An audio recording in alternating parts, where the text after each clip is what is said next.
Hello, Mooncrafters. Welcome. This is Craft of Moon.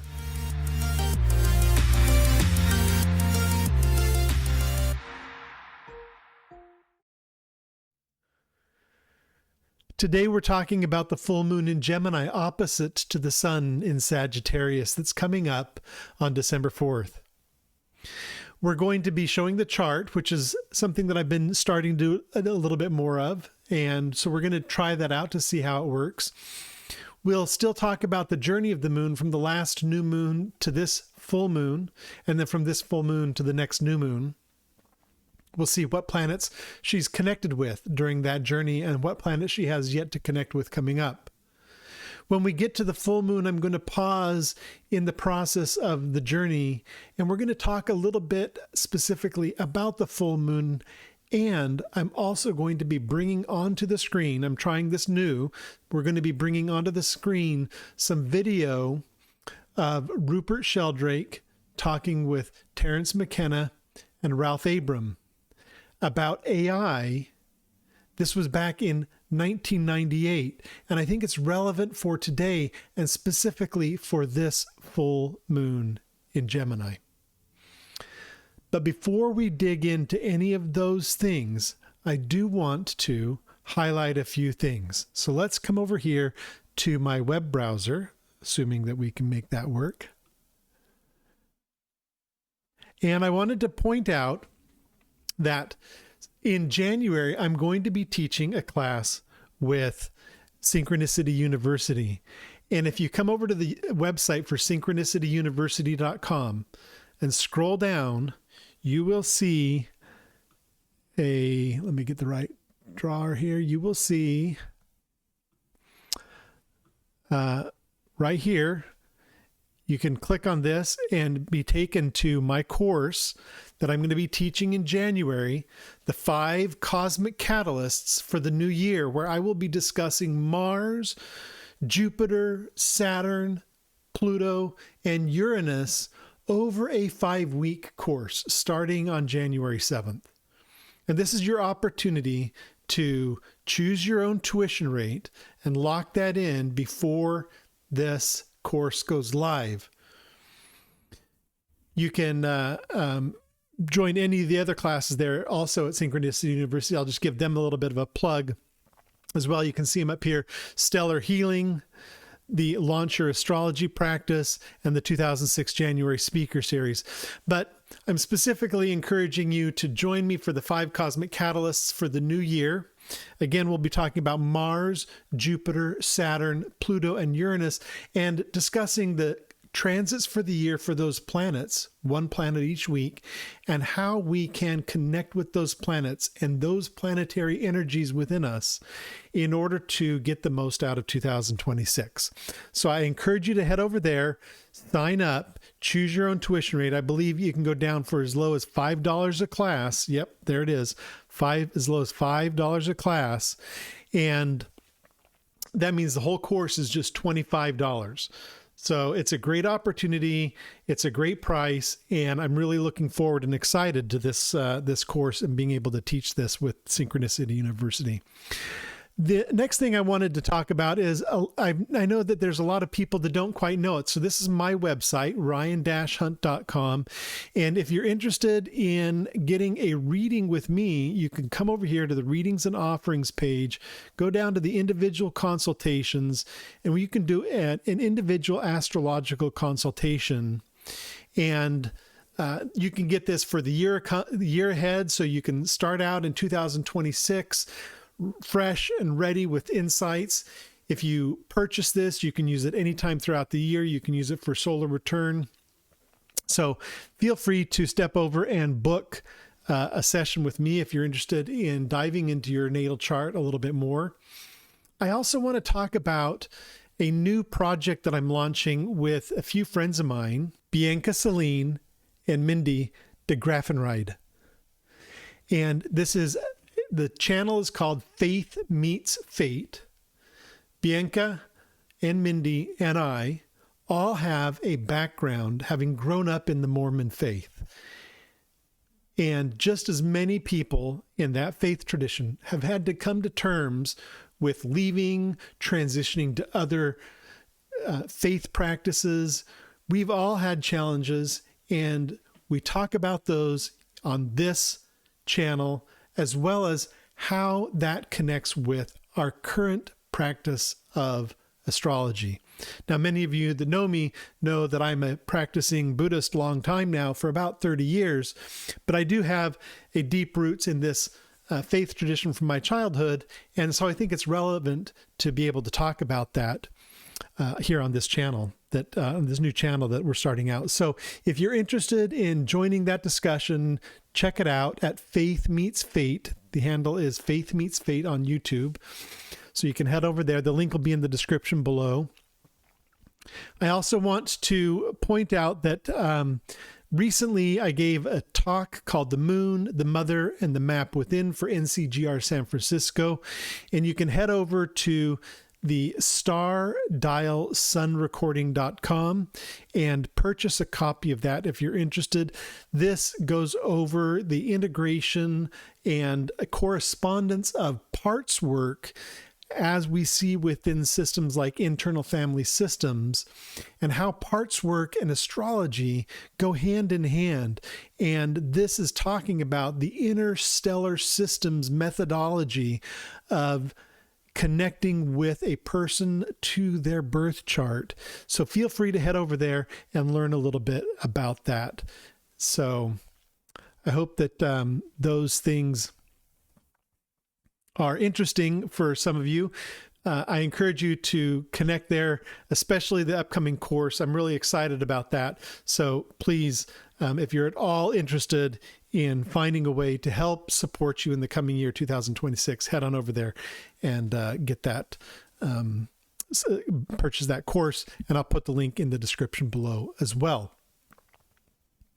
Now let's go ahead and bring up the chart. And here we go. So the full moon is happening on December 4th. And in Berkeley, California, you can see this chart is set for Berkeley. That's where I'm located. We can see that that is happening at 3:14 p.m. So 3:14 in the afternoon in Berkeley, we have the full moon taking place exactly to the degree and to the minute.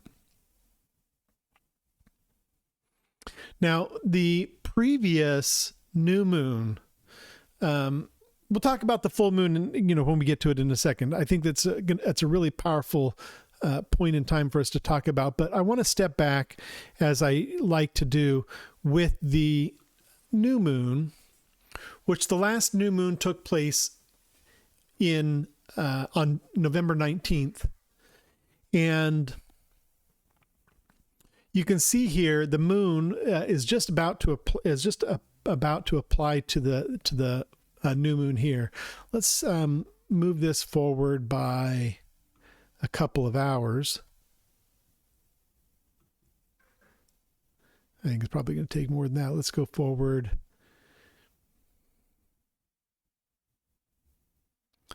Not that many.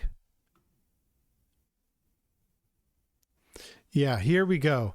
Now, the thing about the last new moon, if you remember that, is the new moon was right at the same time that Mercury was undergoing a cazimi with the sun.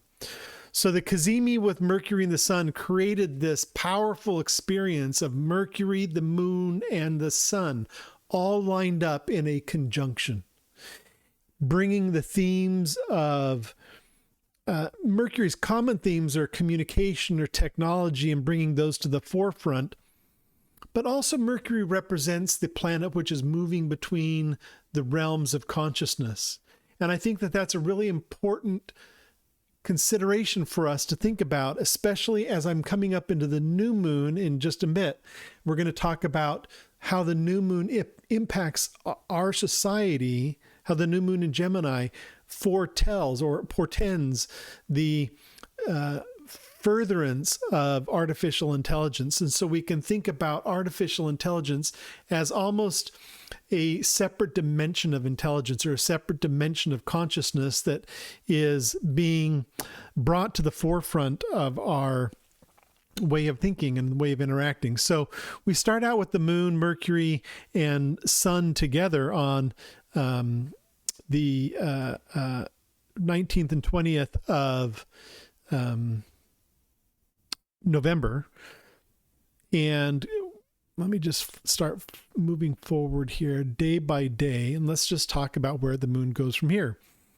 So from there, the moon moved into Sagittarius, connecting with Mars. Now, Mars in Sagittarius is a planet that is, there's no specific dignity with Mars in Sagittarius, but Sagittarius is a fire sign, and Mars is moving on its way to Capricorn when it's in Sagittarius. And the moon connecting with Mars in Sagittarius is really bringing to light the themes and ideas of selfhood and individuality, and how we bring our self and individual nature into the expression of our life. How do we connect who we are and the way that we our knowledge and our wisdom, how do we connect that to our day-to-day lives? Sagittarius is about wisdom, knowledge, philosophy. Sagittarius is the one of the signs of Jupiter. It's the fire sign of Jupiter. Jupiter is all about pontificating, right? So we think about, how does Mars deal with that? Mars is about action, but Mars itself does have a lot of wisdom. And the stage that Mars is in right now is actually coming into the conjunction with the sun, the synodic union of the sun. This is the old man Mars. And so this is when we're talking about old man Mars, the cycle of Mars is coming to an end as it's about to renew with the sun.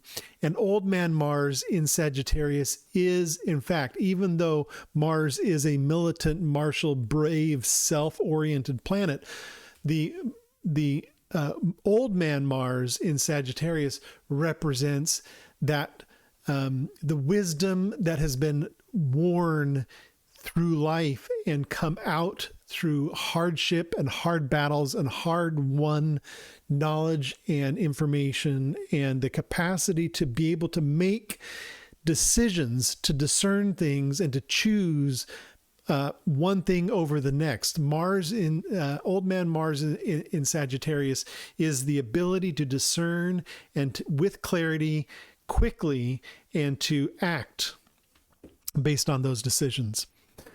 So we saw that the moon is, so that as we talk about this, the moon picks up that Martian energy. So this is what the energy the moon is picking up from Mars as she continues on her journey. Then she moved on from Mars into Capricorn. In Capricorn, she is opposite to her domicile in Cancer. She can see Jupiter across the way there. We can see this happening here. Let me just draw this picture for you so we can see. Let me get the arrow. So we can see Jupiter in Cancer, and the moon is coming in here to Capricorn. So the moon is able to see Jupiter. The moon is hosting Jupiter in Cancer, but the moon is in Capricorn, a place where she struggles to bring about her manifestations and significations. So it's almost as if she was able to get supplied with power and anointment and the wisdom from Mars as she passed through Mars, and now she's in Capricorn all by herself and needing to make her way there where she has difficulty. From there, the moon continues on through Capricorn and then next connects with Pluto in Aquarius. And Pluto and Aquarius, we're going to talk more about Pluto and Aquarius. Everybody's been talking about it, all the technology, all the revolution, all the new things that are coming. Aquarius is an air sign. It's about movement. It's about communication. It's about the distance that we find ourselves in. And the reason why Aquarius is about this distance is because Ganymede, the water bear, which the sign of Aquarius is about, is was abducted by Zeus and taken into the heavens. And so Ganymede is watching Earth from the heavens. So there's this distance, this separation that takes place. And we see that with Pluto in Aquarius, there's kind of this distancing, this separation from humanity. And how does Pluto wage transformation on a society from a distance? So we're going to be taking a look at that specifically when we come into the new moon in Gemini, because it's activating the element of air. From there, the moon continues on and connects with Saturn, and then eventually Neptune in Pisces before moving on to Aries. So this final, this connection with Saturn and Neptune in the final degrees of Pisces with the north node of the moon there is really bringing about the clarity around the I think of Saturn as the ship in the ship on the sea of Pisces, the ship on the sea of Neptune. It's the structure that helps carry us across the sea to the next destination. And so the moon coming into contact with Saturn and Neptune here is picking up this energy of being able to be a vessel, to hold and contain the waters of life, the waters of creativity, the waters of our emotional nurturing and sustenance. It's the container. That's Saturn is creating that container. Saturn and the moon sometimes struggle in their relationship, but ultimately they are both good for each other. The structure that Saturn brings to the moon and the emotional, nurturing, life-bearing capacity that the moon brings to Saturn is part of the cycle of astrology that brings us into this circle of life that we're all experiencing now. Then the moon continues on through Aries, again, solitary. She doesn't have anybody that she connects with bodily in Aries, but she moves on into Taurus and eventually comes into contact with Uranus before moving into Gemini, where we're going to see her have the full moon. Now, when the moon comes into contact with Uranus, this is close again. These are not quite the anaretic degree, but it's very close to the end of Taurus. And I don't mean to just throw out some of these words like anaretic degree. That's just a fancy term that means the last degree of a sign. I don't know why we use that fancy word. It's just the last degree of the sign. But Uranus in this location has been back and forth across Taurus a little bit. This is the final time that Uranus is going to be in this location when, Uranus is in retrograde right now, is going to continue for a little while. And then in the beginning of May, end of April, beginning of May of 2026, Uranus is going to be moving into Gemini as well. So that kind of talks about, and that Uranian energy, for those that aren't familiar, is this energy of eruption, of not transformation so much, that's Pluto, but of initiation, innovation. The Uranus is associated with Promethean energy of giving fire to humanity. It's this kind of spark of something that is new and comes from another place in another realm.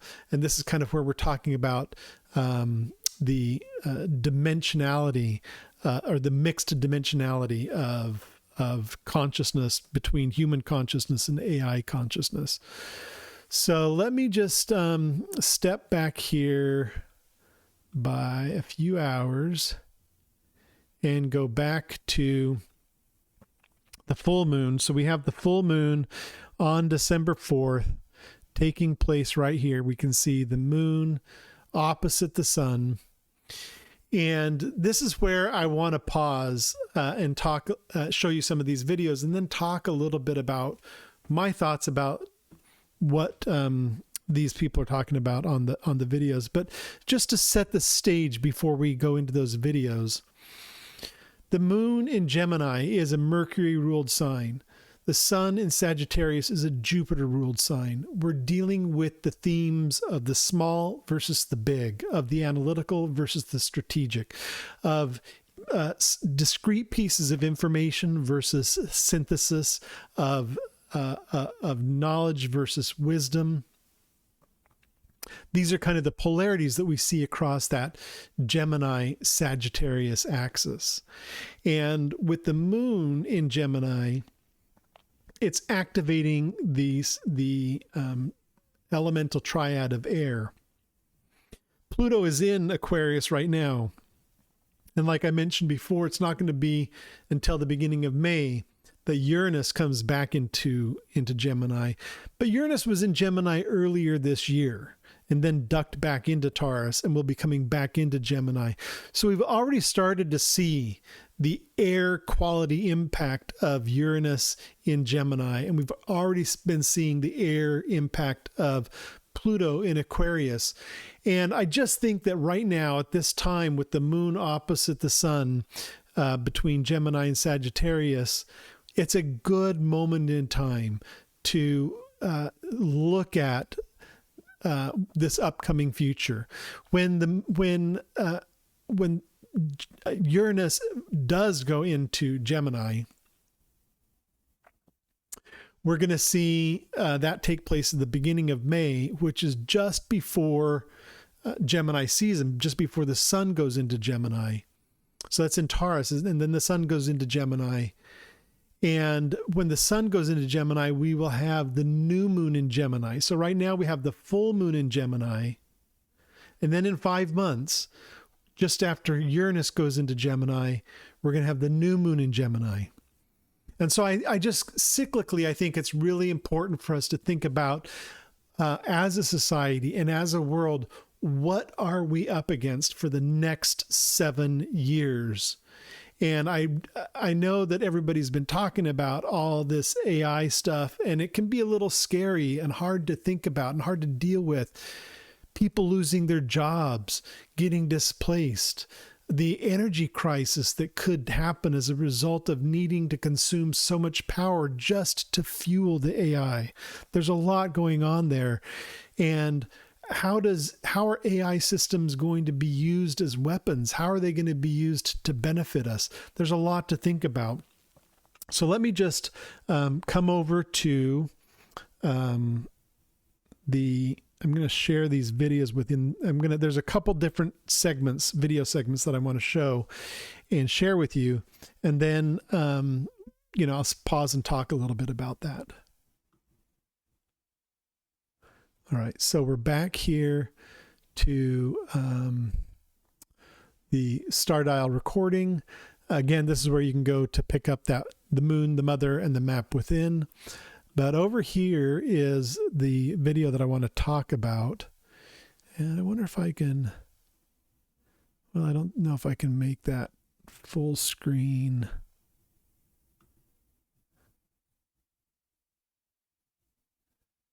Doesn't really work. Yeah. Anyways, so I can't make it full screen, but you should be able to hear the audio. So let me turn that on right now. And I think we're at the beginning of the first clip. And this is Terence McKenna, and he's starting out here, but ever since we crowded into cities. Ever since we crowded into cities, we have been involved in a deeper and deeper relationship to our mental children, to our mental offspring, and to an empowering of the imagination. So just in closing, I would say I think that the great lantern that we must lift to light the road ahead of us into a perfect, seamless fusion with the expression of the product of our own imagination is the AI. It is a part of ourselves. It may become the dominant part of ourselves, and it will reshape our politics, our psychology, our relationships to each other and the earth far more than any factor ever has since the inception and establishment of language. This is the weirdest of all guests who now stands pass in hand at the door of the party.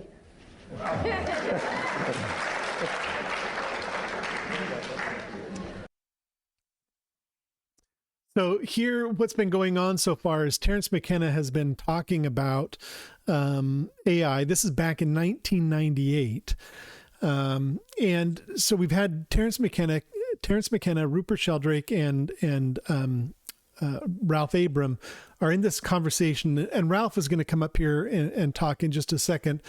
But the section with Terence talking was quite a bit longer than that, and he was painting sort of this dark, almost grim idea of what AI is going to be. And we hear this in the news in the world today still, how AI could be the downfall of all humanity.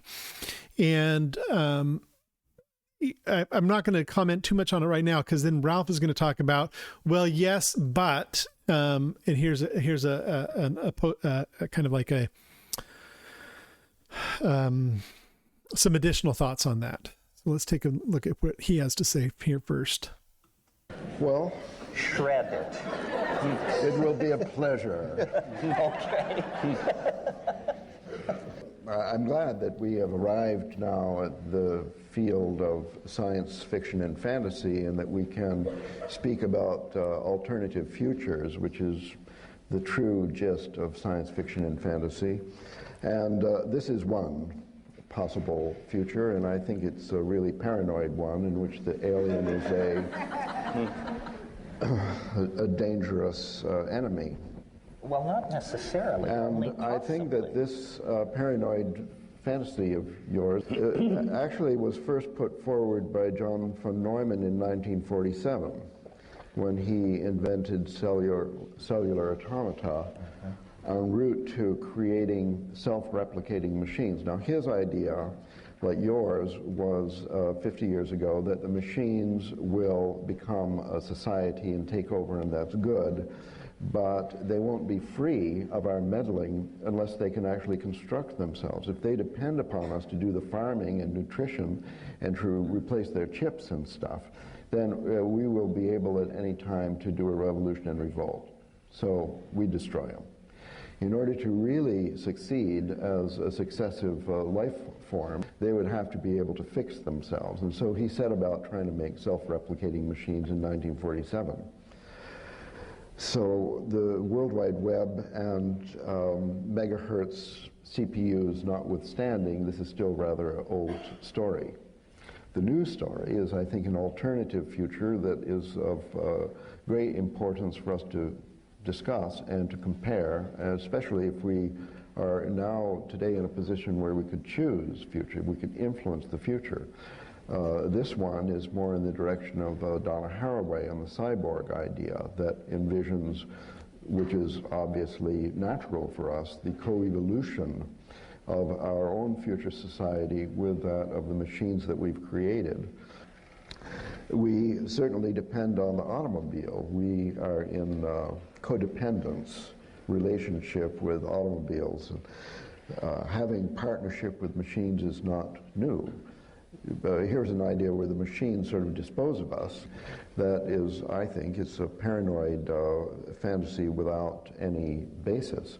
And if there would be any basis, only because we allowed it to create this basis for self-survival without co-evolution with us by oversight. Because the very fact that we are at a hinge of history means that what we say and think, even individually, matters enormously in the long run. That's the teaching, if there is any, of chaos theory.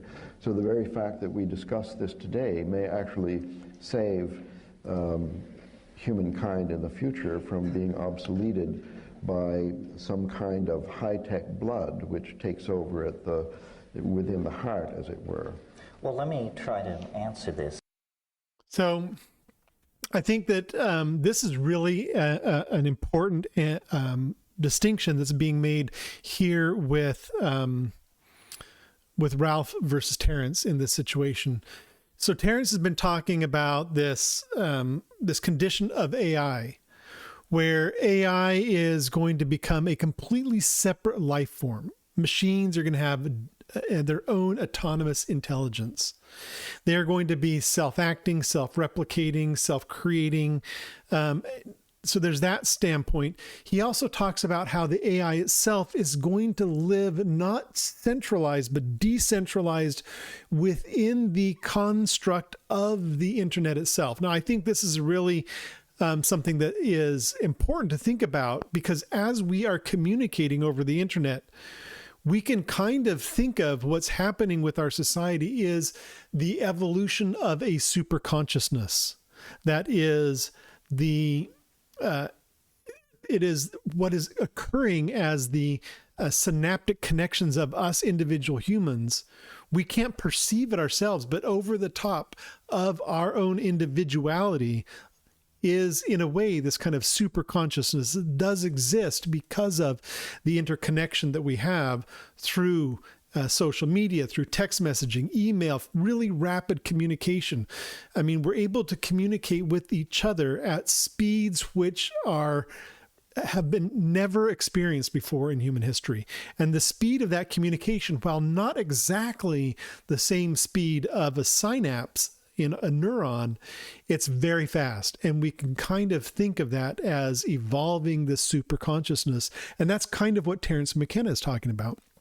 The flip side of that is Ralph is talking about, let's see, my camera went out of focus. There it goes. So Ralph is talking about the codependence of humans and machines, and how there's not really, as we evolve together, as we co-evolve, there's not going to be a one versus us versus them. It will be an integrated experience.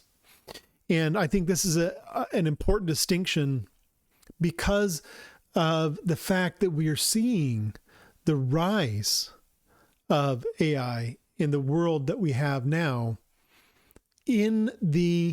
while these major planets are in the element of air.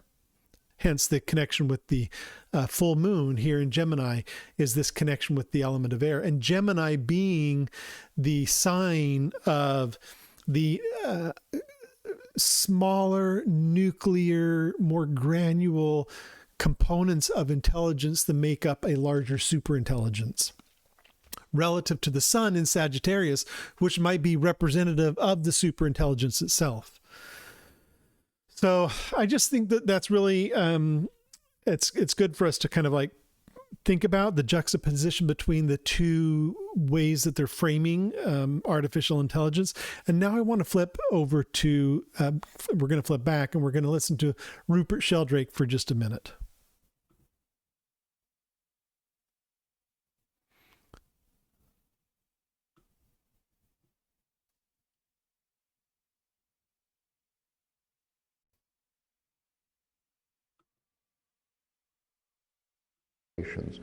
With love, with best in. Well, I hardly know where to begin myself, because you had 6 steps in your argument, and I don't agree with any of them.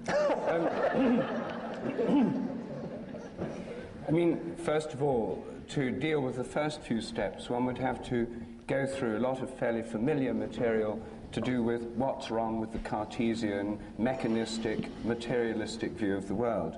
Step 1, clear thinking, calculating machinery can be formalized. This is an assumption that's basic to a lot of cognitive psychology. It's basic to the Cartesian. Descartes himself thought that what made human intellects human was their ability to think logically, clear and distinct ideas, essentially mathematical logic. But however, as we all know, by making that the essential characteristic of human beings, he made the rational intellect, what many people would call the left brain rational intellect, the sole definition of human beings. It's a disembodied, logical, rational intelligence. So this whole premise on which your whole thing's based is taking that particular model of cognitive, logical, mathematical processing as being the essence of intelligence. Now, there are many people who would disagree with that, including me. It leaves out art, it leaves out ethics, religion, and essentially it leaves out the body and everything to do with body and participation and the senses. So there's a huge amount of critiques of that point of view already around, and there's no point in reiterating them all here. But this is a highly disputable starting point for the whole system. Secondly, the emphasis that life depends on DNA information, the DNA code is just a program. This is the central premise of mechanistic biology, which is leading to biotechnology, genetic engineering, Monsanto, etc. This is old paradigm stuff of the most extreme kind. It's reductionism. It's that all life's just DNA programs and code, and can therefore be modeled in this kind of programming code manner. Then there's the assumption, that's the second step. The third assumption is that artificial intelligence used to be dismissed, but these criticisms have been overtaken. I don't think that's true of the most interesting ones, like Roger Penrose's criticism of artificial intelligence. Here's a quantum physicist who says that if the brain is a computer, then it's not going to be a regular digital computer, it's going to be a quantum computer. And all this kind of digital computing doesn't really take into account quantum logic. The computers of the future, people are already working on quantum computers, and if quantum computers are made, and if they work, they'll work in a completely different way. I think your case would be much stronger if there were quantum computers. I think we'd have sort of morphic resonance telepathy around the world rather than clogged telephone lines and information that clunks slowly in front of you on this But world you wide yourself web. are saying this is coming, Well, and I agree. I'm saying that if it comes, it'll be quite different from anything that you've talked about. I think it will answer your first objection, because the quantum computers will incorporate fuzzy logic, which will exemplify all these warm, fuzzy human qualities that you found so appealing. No, I don't. So it goes on from there, and it's obvious that these guys are friends. They like to rib each other and give each other a hard time. And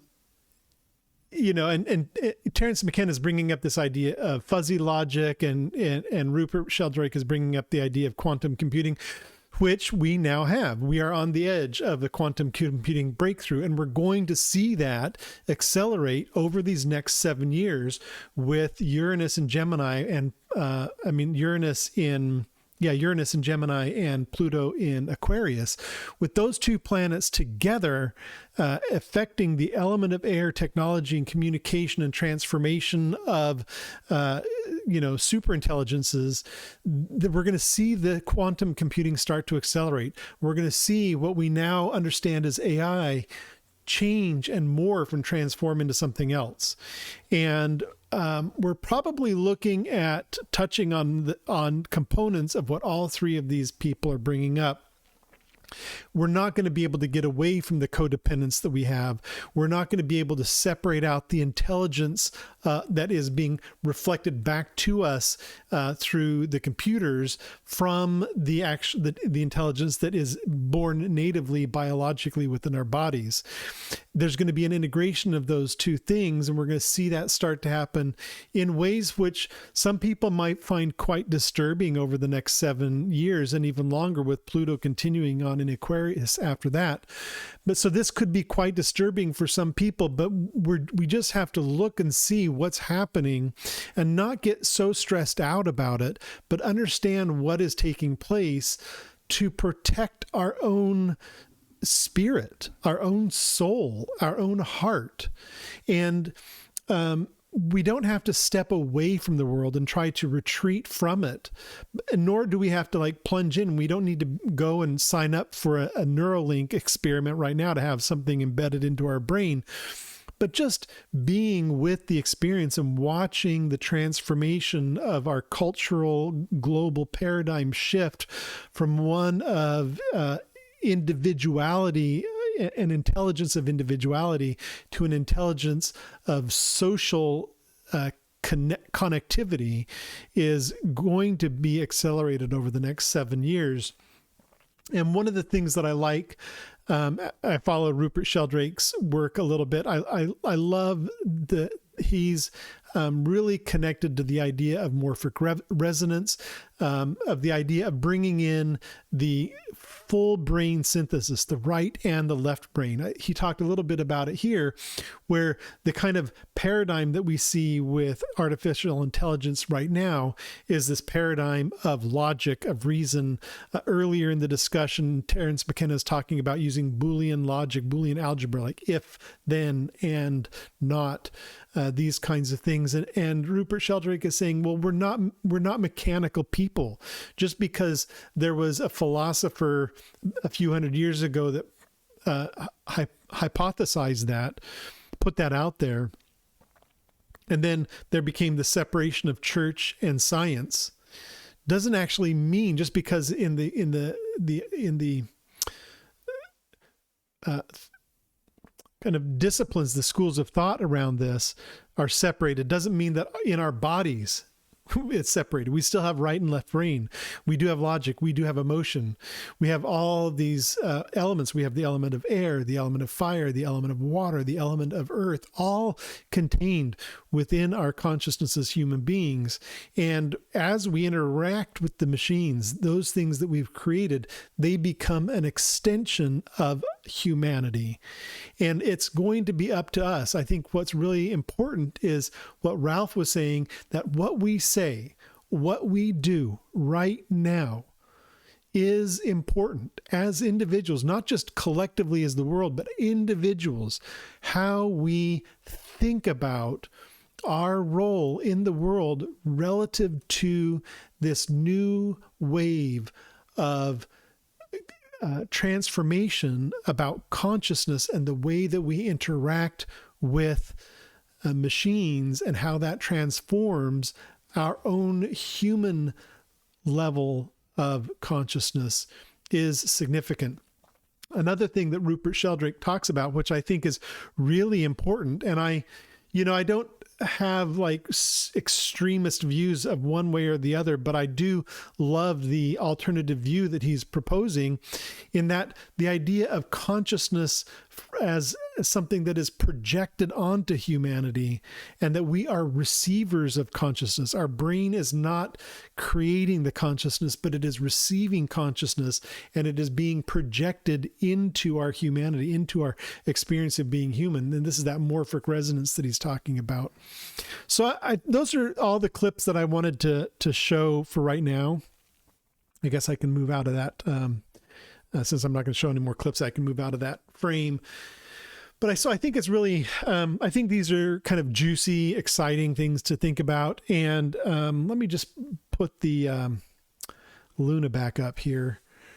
And also just a plug for Luna Astrology. If you like to do charting and you want to have a software to do charting, Luna is very affordable, and I can tell you that it's a fantastic product. In fact, while I'm thinking about that, I'm just going to go ahead and come over here and go back here and plug this. If you go to Soulpreneur Systems, this is another site that I have here. If you go to Soulpreneur Systems and click on the resource tab and click on Luna Astrology, you will get 10% off by using that link. So feel free to go there and get yourself a discount off of Luna Astrology if you would like to use that software. I do get a few bucks. I think it's like maybe $5 or something like that. Anyways, so if you want to get 10% off, give me a few bucks, click on the link. Otherwise, you're welcome to go about. Let me get the Luna back up here so we can take a look at the chart. So now here we are back at the full moon. And we see the new moon, the moon in Gemini, the full moon in Gemini, and this opposite the sun in Sagittarius. And we can see here Mars is on its way to its synodic union with the sun. The sun is actually moving closer and closer to Mars right now. Mars is moving, kind of like trying to run away from the sun. Mars is actually moving in this direction. So Mars is going in this direction, and the sun is going in this direction, but the sun is going much faster than Mars at this point. And so the sun is going to catch up with Mars, and that's when they're going to have the Mars Cazimi. And we're not going to talk about that, but just the idea of the sun and Mars in Sagittarius is really highlighting this old man Mars experience, the death of Mars and the rebirth of Mars, and how we as humans go through our life and experience the battle wounds of life that we experience, and that the process of learning from those experiences allows us to go into the process of renewing and becoming renewed and refreshed. And this idea of Sagittarius, the sun in Sagittarius opposite the moon, is bringing the idea of knowledge and wisdom. And I just think it's really important for us to bring wisdom into our life and into our world, especially when we're talking about artificial intelligence. It's not going away. Artificial intelligence isn't leaving us unless we have some sort of collapse of the computer system and the internet and, all this technology. It's just going to get more and more and more. Maybe it takes us all the way to the edge of collapse. I don't know. But until it goes away, which I don't think it's going to go away in my lifetime, until it does, it's important to bring wisdom into our interaction with the computer systems.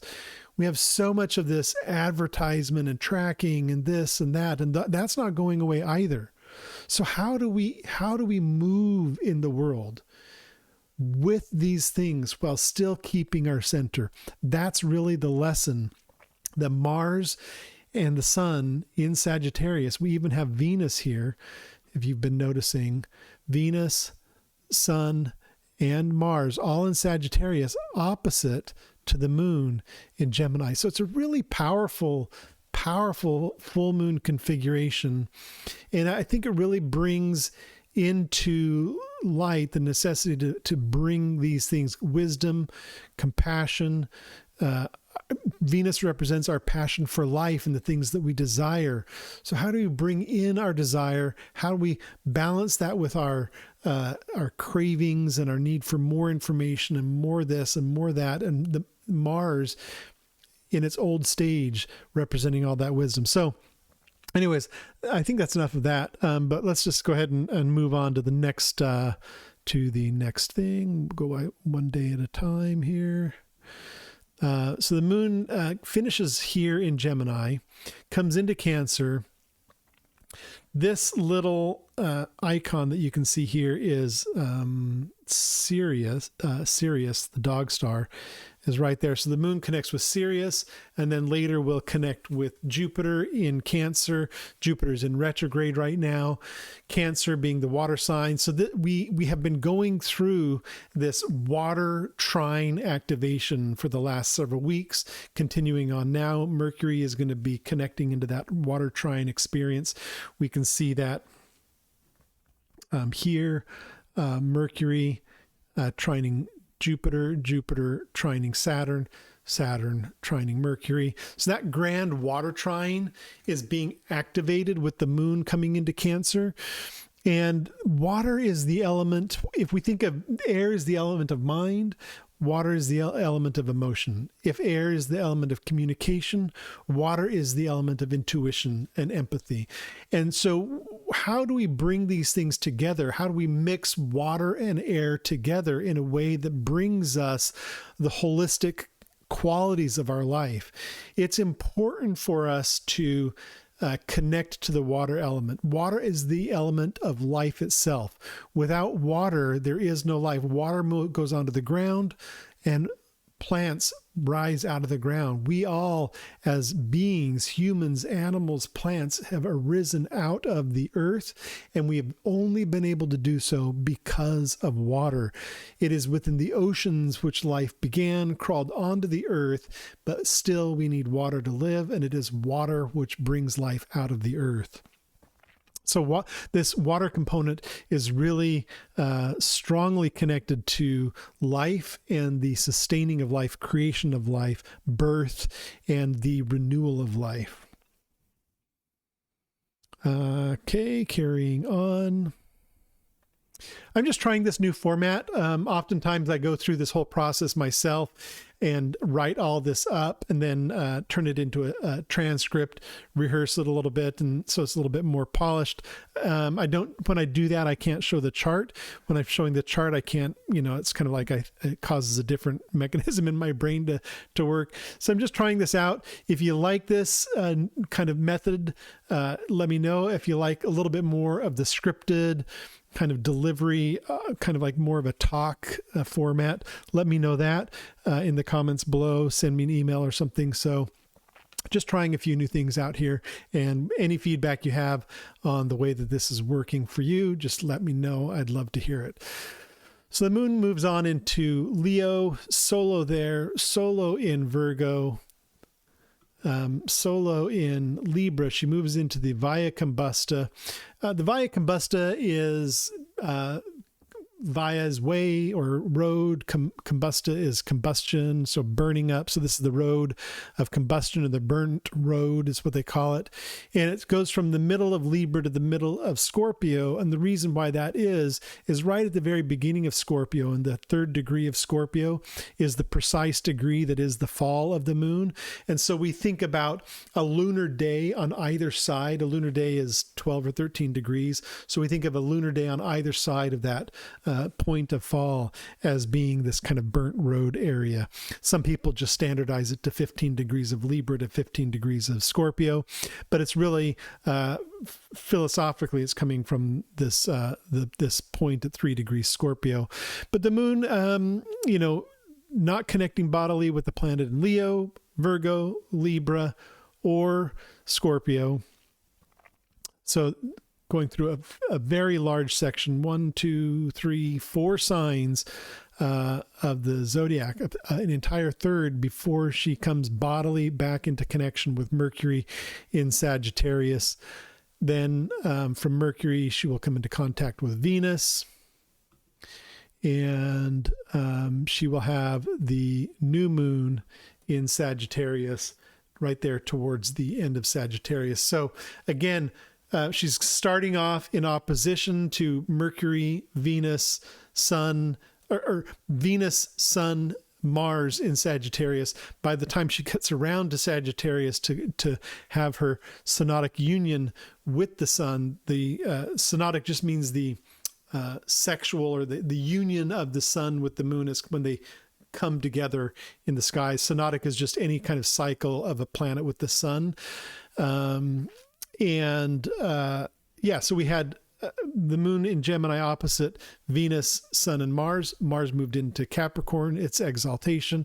And now we have the moon coming into Sagittarius, where Mercury is now into Sagittarius. And we're having this new moon experience with Mercury, Venus, and Sun all in Sagittarius.